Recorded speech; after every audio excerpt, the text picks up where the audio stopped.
welcome to the Great Detectives of Old Time Radio from Boise, Idaho. This is your host, Adam Graham. If you have a comment, email it to me, box13@greatdetectives.net. Follow us on Twitter at Radio Detectives and become one of our friends on Facebook, facebook.com/Radio Detectives. And check out our ever-growing YouTube archive with more than 2,000 videos, The Great Detectives of Old Time Radio, Amazing World of Radio, and The War. Go to youtube.greatdetectives.net. Today's program is brought to you by the financial support of our listeners. And I want to thank our latest Patreon, Jeremiah, who joins us at the Master Detective level of $15 or more per month. Thank you so much for your support.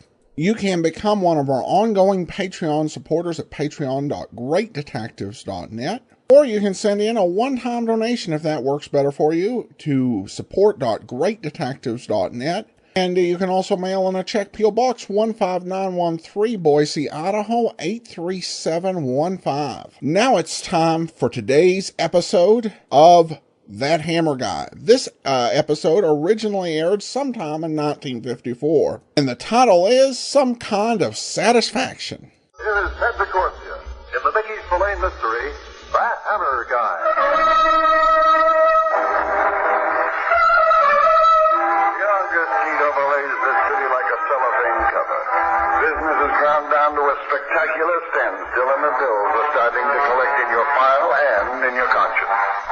You feel me back in your chair with your heels erasing what varnish is left on your desktop, and you're feeling about as hopeful as a habitual truant taking his end-term examination.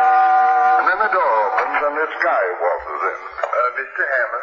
He's a well-dressed guy, you figure between 55 and 60, and his hair is a distinguished gray at the temples. It doesn't figure he's a bill collector, so you yank your feet off the desk and give out with your best professional manner. My name is Mark Johnson. Oh, what's it about? Well, it's a matter I want handled confidentially and immediately. Oh, I think I can squeeze you in. Sit down. Oh, thank you. Now, the matter, it concerns... My fee is $30 a day plus expenses. I get a deposit of $100 down. If the $100 isn't all used up, you get a rebate of what's left over. Oh, this matter, Mr. Hammer, is not only very confidential, but also of the utmost personal importance to me.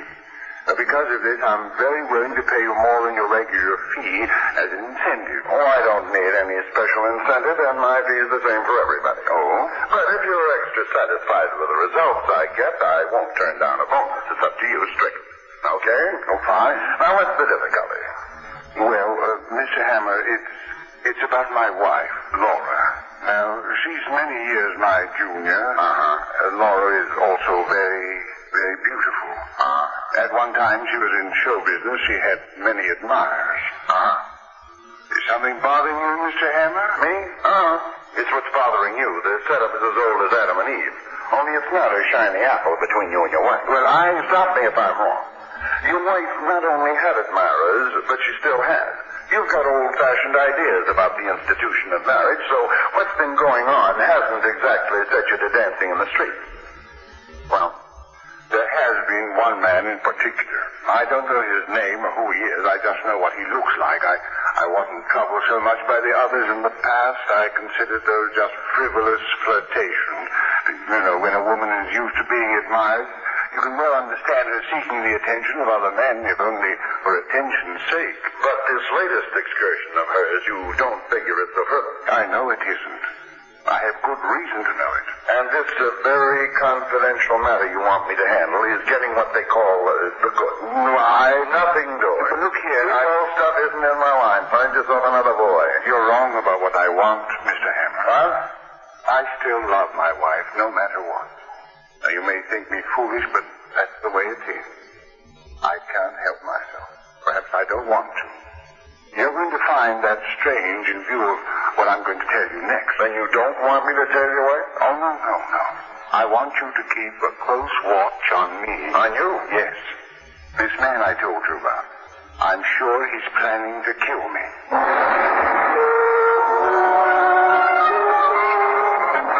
So you've got yourself a client.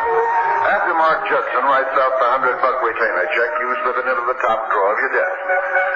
There are still some items that bother you, though, and the one that looms the biggest is why he didn't go straight to the cops. I had no direct evidence. As I told you, I don't even know his name. I only saw him once with Laura in the car, and I overheard their phone conversations on 2 occasions. I'm afraid the police would have not taken me very seriously. Look, Mr. Judson, you get your retainer check back, and we call it quits unless we pay truth. The real reason you didn't go to the cops is what, your wife? Yes, I didn't want to involve her. But she wouldn't mind waltzing on your grave. I only want time. I know that in time this latest episode will pass too. Only you could pass on before it did. I've got to save my marriage at any cost. What's worth saving? Well, don't ask for logical explanations. There are none. Okay, it's your marriage, your wife. Another thing bothers me, too. Why would this guy want to kill you? I can make only one assumption. Money. My wife is used to every luxury. It isn't likely that she would forego any of them for any man. Now you figure that she and this guy have worked it out for her to have her cake and eat it, too. Well, I don't hold Laura responsible. You're a chump. You know that, don't you, Judson? I only know one thing. I love Laura, no matter what.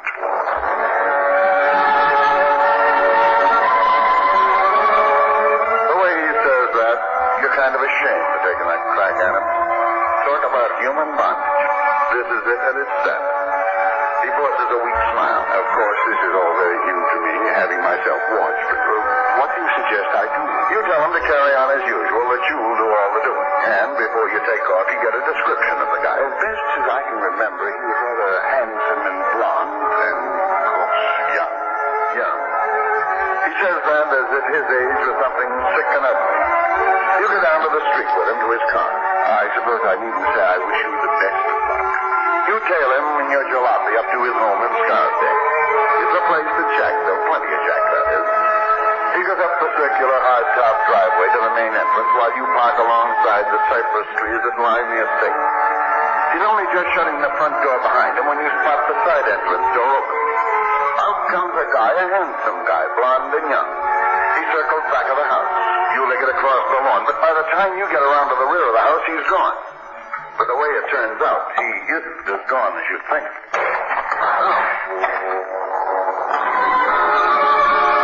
When you come around, the first thing that hits your nostrils is the mixture of cheap incense and liquor. When your eyes are able to focus, you see you're stretched out on a couch in an unfamiliar room. The drapes and the upholstery are gaudy, clashing prints, and a pair of oversized Cupid dolls stare at you with phony innocence from the bottom of the divan.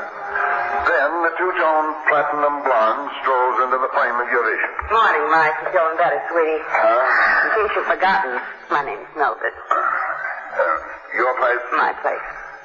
Looks like I've got a lot of catching up to do. You sure got yourself off the track last night. You mean shoved off? I don't know about that. When I picked you up, when we met in that bar last night, you were already tanked.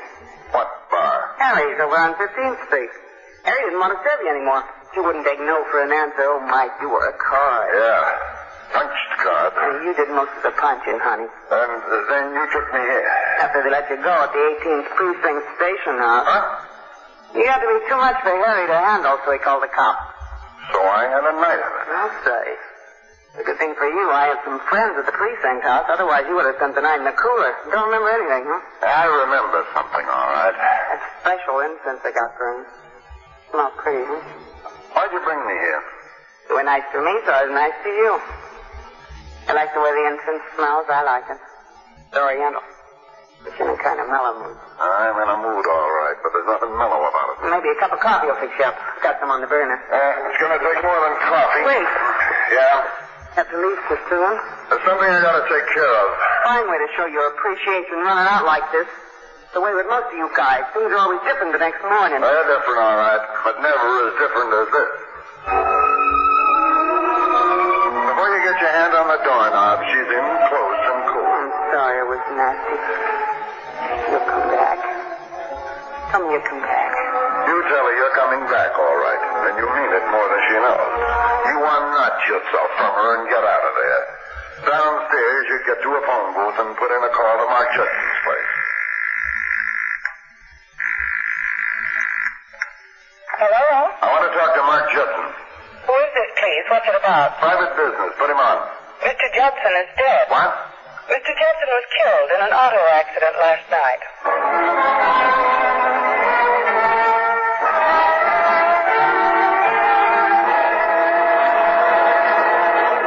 In just a moment, we'll return to the Mickey Spillane mystery, That Hammer Guy.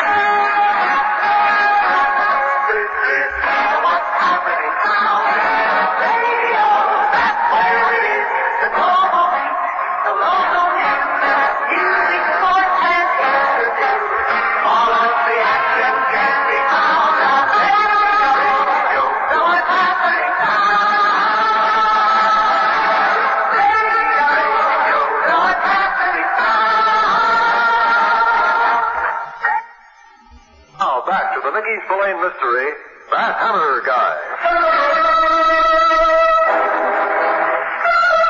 You're missing a night out of your life, and Mark Judson is missing his life itself. The dame on the phone said it was an accident, but you know just how accidental it was. The first thing you do is run down the facts on file with the cops. Judson's car went over an embankment on the West Side Drive. What little was left of him was identified by his wife, Laura. The second thing you do is call on your friend Captain Pat Chambers of Homicide. You give Pat the facts you know. So it wasn't an accident. It was murder, and that's a fact. His wife and this boyfriend of hers wanted the old guy out of the way. A fact? An absolute fact. This is all very interesting, Mike. Look, Pat, I didn't come down here to play games. Everything I've told you is true. You still didn't tell me how come you know it's true. Judson hired me to bodyguard him. He knew something like this was in the works. That's so? Yes, so. So how come Judson didn't come straight to us? I know this is going to sound crazy. He didn't want to involve them wife here. No, that doesn't sound crazy at all. Are you having fun? Look, Mike. No, you look and listen. Judson was head over heels crazy about the dame he married. I can't explain it. Even he couldn't. How come you know so much about it? I told you he hired me, didn't I? I started tailing him for his own protection last night, then I was sidetracked. Oh, yeah, I heard about the tailing you did last night. Huh? The boys down at the 18th Precinct filled me in. That dame you were mixed up with, Mildred Carney. Nice, refined girl. That wasn't that way at all. When you were dragged into the station house, you smelled like a distillery. I thought you knew when you had enough of that stuff. I was tripped from behind. Yeah, but the contents of a bottle of bourbon. I tell you, Pat, the whole thing was a setup. Some people see pink elephants. You see murders that aren't murders. Take my advice, Mike. Go home. Sleep it off.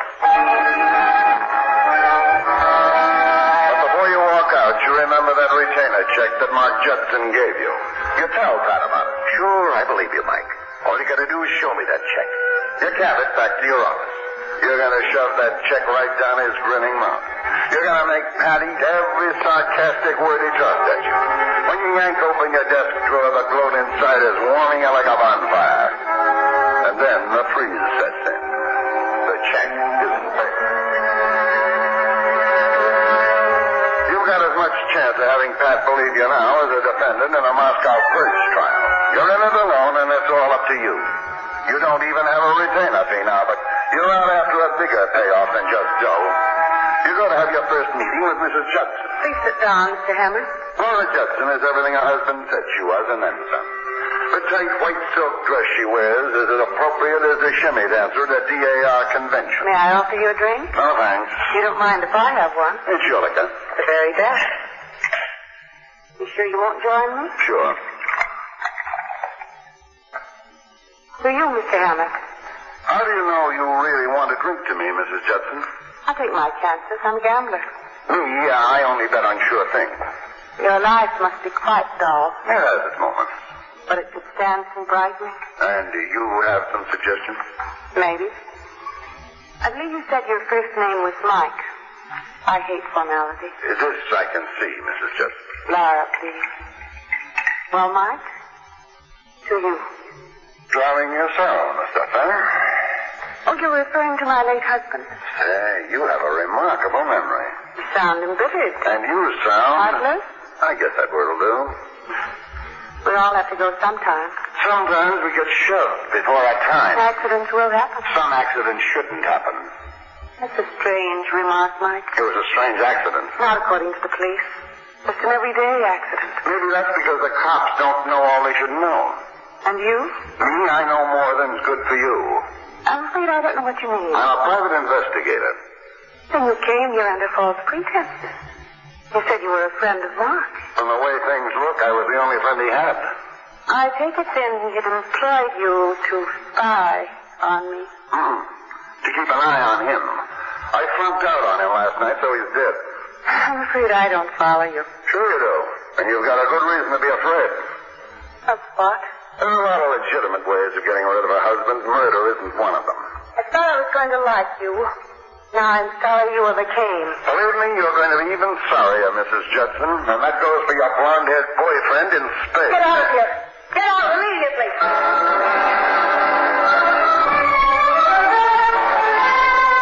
You've got it the way you want it, boiling. You walk out knowing you've set the wheels in motion the way you want. You've left yourself wide open. Put yourself on the meat block, only you're going to be ready when the axe falls. It's 6:30 when you get back to the office. After you rig the shoulder holster and slap the Smith & Wesson Special into its leather sack, you go out in the corridor and jab the elevator button. Going down. What's with Charlie? You mean the regular night man? No. They rushed him to the hospital Monday. Had his appendix taken out. I'm his relief. You were on duty last night? That's right. Remember taking anybody up to my office? You're on the 14th floor. That's right. Room 1405. Don't remember taking anybody up there. Well, somebody was there. Couldn't prove it by me. You went up there and stopped this crate. Huh? I said stop it. What's the idea? You got the pass keys. Who'd you let into my place last I night? told you, I don't remember taking anybody up there. Okay, I'll give you my quick and easy memory course. Let me go. Lesson one. Well? I don't know what you're talking about. The course gets harder as they go along. Lesson two. Come on, get up there. Lesson three. Wait. Come back, huh? I'm not taking a beating, not for $10 bucks, I'm not. You did let somebody in. Yeah, he came in around 11 o'clock. Who was he? I don't know. I had never saw him before in my life. Okay, what do you look like? Why, he was a young guy, about 28 or 9, good looking. Blonde? Yeah, that's right. He had blonde hair. But that's all I know about him. Okay, now take me down. You weren't surprised to pick up that information. You figured all along it was that blonde guy who got Mark Judson's check out of your office desk. But you do get a surprise when you walk out of the building. Your missing jalopy is parked smack in front of the entrance. But that's only the first surprise. The second one comes when you start to cross the sidewalk to your car. The first shot skips over your head. You dive to the ground. 2 more shots rip out as you crawl back to the building on your gut. When you get inside the entrance and pull yourself up, you sneak a look up and down the block. The street is now as empty as a politician's mouth. You get in your car and drive downtown to Mildred Carney's place. Oh, sweetie, come on in. The water's fine. She's as loaded as a prospector out for a big strike. A raft of champagne bottles are soaking in a tub of ice. I told you, Mike, I'd always be waiting for a special guy like you. Have a drink. Champagne? Imported from Paris, France, see? That's the bottle. Champagne. Makes your nose tickle. Follow J37, living it up in style, huh? Real style. Champagne. All the ladies in Paris, France drink champagne. I saw in the movie. Where'd you get the dough for the stuff?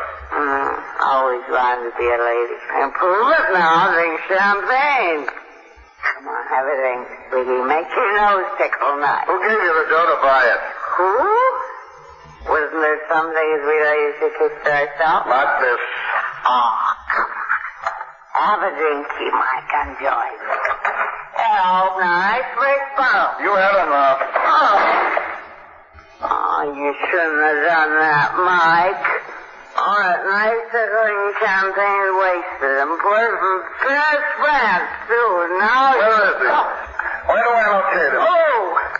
What are you talking about, sweetie? The blonde guy. Blonde guy. I don't know any blonde guys. I don't like blonde guys. I like guys like you. Come on. You're going to tell me who and where he is. I don't know what you're talking about. Not much, you don't. You were paid off to get me here. That's how come you got the dough to buy the stuff you've been swilling. Oh, that's crazy talk. We met at Harry's bar. You were too drunk to remember. Look, I missed by an inch having my scalp creased by a slug. I want the guy who took that pot shot at me. I know what he looks like. Now you're going to tell me where I can find him. You're going to tell me his name. His name is Terry. As long as you're so curious, Hammer, Terry's the name.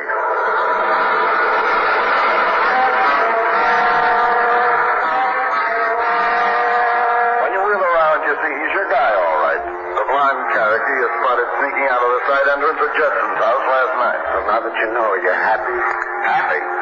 The gun he jabbed at you makes you as happy as a bird in a snake pit.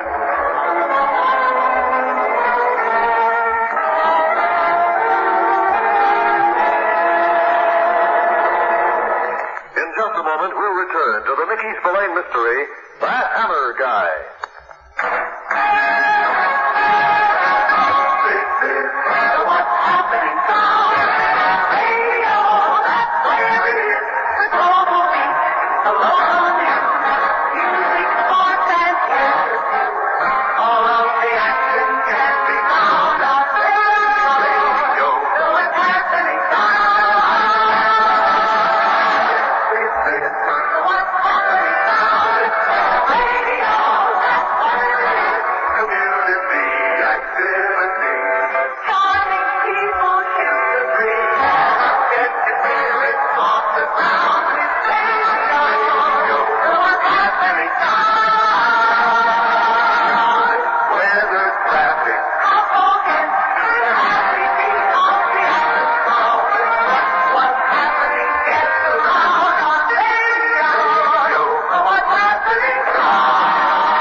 Back to the Mickey Spillane mystery, That Hammer Guy. You were going to watch your step, but that slug he fired at you outside your office building hopped you up to the point where you let your guard down. All right, Hammer. We're going out for some fresh air. The fresh air he talked about is an alley down the block. An alley with a dead end. I'm crazy to get in this deep. How about you? I can take care of myself. Why, that chump will do for a dame. Well, that depends on the day. You're just one guy in a long chain. You won't be the last link either. I'll take my chances. Getting away with murder is a long shot. Mm-hmm. Maybe it don't pay off big enough. Maybe the next guy in the chain will figure the same way. Where will that leave you? I told you I'll take my chances. Now you start taking yours. His gun in your wrist punctuates the sentences for him. Go ahead. Have yourself some exercise. He laps down towards the blank wall at the end of the alley. You've got nothing to lose, so you make your bid. You kick up and out and get him through the belt line. When he reflexes into a jackknife, you come down hard with the heel of your hand on the next bit. You fall, sucker right backwards. You rip the gun out of his hand, shove him with your foot, and tell him to drag himself up. All right. Don't shoot.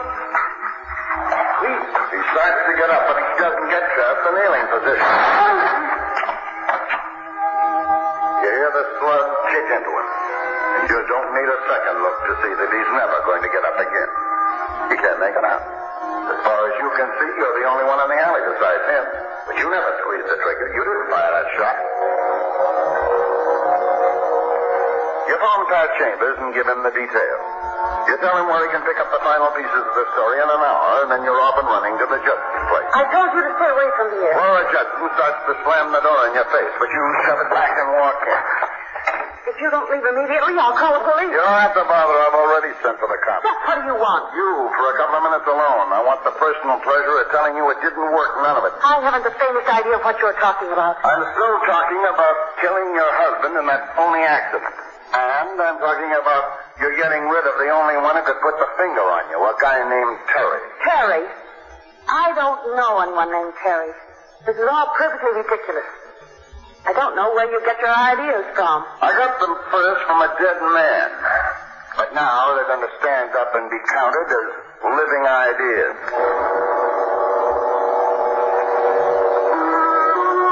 When Pat gets there, you hand her over to him. You're making a terrible mistake. You'll find out. You find out, all right, just what a mistake it isn't when one of Pat's boys locates the murder gun in her dresser drawer. So, it's all over. Pat takes her and you get in your coupe and start back to town. You get as far as the West Side Drive and then you turn back. You don't know what it is, but something draws you back to the Judson place like a magnet. Call it fate, give it any name. When you left, the house was dark. Now there's a light on in one of the upstairs rooms. You park your car off the main road and walk up to the house. You move slowly through the darkened hall to the door where the crack of light filters through. Your Smith & Wesson is ready to safety unlock. You don't know what to expect. You turn the knob softly and then you kick the door open. However, this is the last thing you expect. Mark Judson is seated at the dresser, and he holds a photograph of his wife. A photograph he was about to rip to pieces. For a second, everything jumbles in your mind like a crazy jigsaw puzzle, and then the pieces fall into sensible shape. What is they say about the best laid plans of mice and men? That goes for the worst plans, too, Judson. I imagine we're both equally surprised.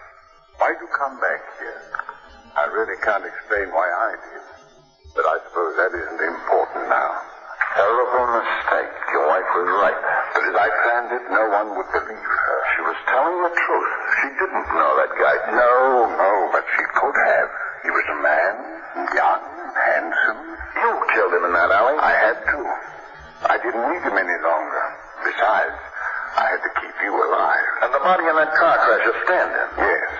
However, that wasn't my original plan. I was going to kill myself in that crash. Then I realized I wouldn't be able to enjoy her torment if I were really dead. If I were dead, there'd be so little satisfaction for me in her ultimate punishment for my murder. Satisfaction? You don't know what it is to live with a woman like that. Being laughed at, being used for a fool, having every man that comes along flung in your face. I couldn't have her. I made up my mind no other man would either. I had to have some kind of satisfaction. Well, you had it, Judson, for what it was worth. Up to now.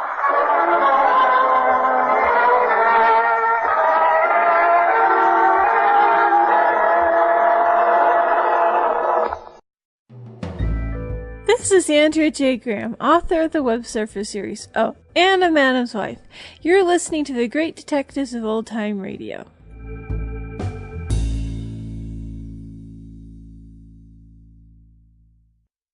Welcome back. I wish I got some satisfaction out of the ending of this episode, but to be honest, this was one of the more lazily written twist endings I've heard in any radio drama. The detective happens to bump into the murderer after he returns to the scene for no particular reason, and the detective also returning for no particular reason. You could get away with a gut reaction leading to returning to the scene on either part, but to have both of them only acting out of gut instinct, that's really weak. That said, the rest of the episode was, I thought, pretty enjoyable. Some odd similes by Hammer, but we've come to expect that. I did actually sincerely laugh when I heard Hammer basically tell him that, you're being paid for a sucker, right?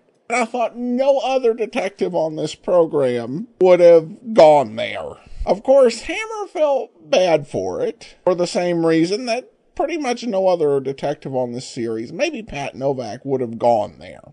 I do think that one thing that does make the Golden Age detectives on radio work is there really is a standard for decency and likability. You can own that was really prevalent during the 1950s. And you can go outside the norm and be a bit of a bad boy, but there is really a limit to how far you could go. I think there's probably a limit today, but you can go much further in being unlikable, hard-edged, and not as moral. The radio Hammer, I think, walks the line and perhaps crosses over it a few times. But the existence of the line pretty much limits how far he can go in in those directions in terms of being edgy and such. Now we turn to listener comments and feedback, and we have a review on iTunes for the app. This is from Jamlin777. This is the best app out there for old time radio.